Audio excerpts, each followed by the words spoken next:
শরীয়তপুর জেলা সমিতি বোলজানোর অভিষেক উপলক্ষে এবং স্থানীয় প্রবাসীদের ব্যতিক্রমধর্মী আনন্দ প্রদানের লক্ষ্যে আয়োজন করা হয় এক সাংস্কৃতিক অনুষ্ঠানের। ইতালির বোলজানো থেকে বিস্তারিত জানাচ্ছেন আমাদের প্রতিনিধি ইমদাদুল হক এমদাদ।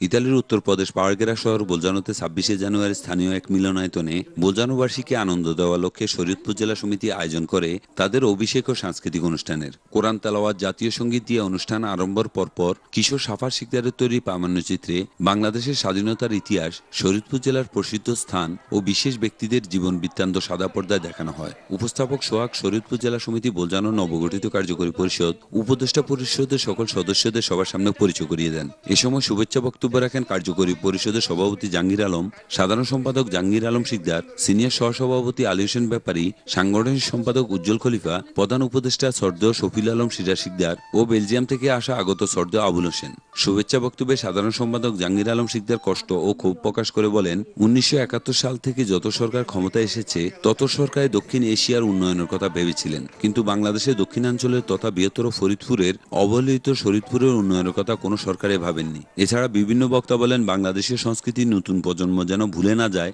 সেই দিকে খেয়াল রাখার অনুরোধ করেন তাদের পিতামাতাদের। সাংস্কৃতিক পর্বে নার্গিস রাহাত ও সোহাগের উপস্থাপনায় ইয়ানা খলিফা, সিনথিয়া, জান্নাতুল ফেরদাউস, সুফিয়া কামাল অনি ছাড়াও আরও অন্যান্য স্থানীয় শিল্পীরা নাচ, গান, কবিতা আবৃত্তি, বার্ষিক কৌতুক উপস্থাপন করে হলভর্তি দর্শকদের উদ্দেশ্যে। অতিথি শিল্পীদের মধ্যে গান পরিবেশন করে বলোনিয়ার মিরন, ভেনিসের কালাম ও লন্ডনের খ্যাতনামা শিল্পী রচনা মণি।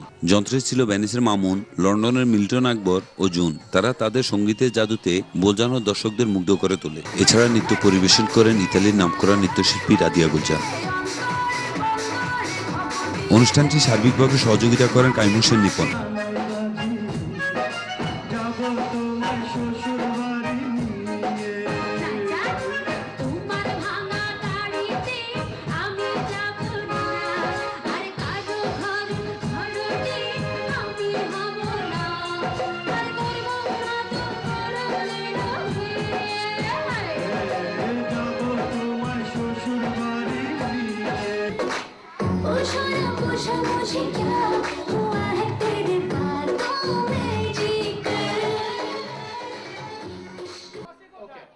ইতালির বোলজানো থেকে এমদাদুল হক এমদাদ, চ্যানেল আই।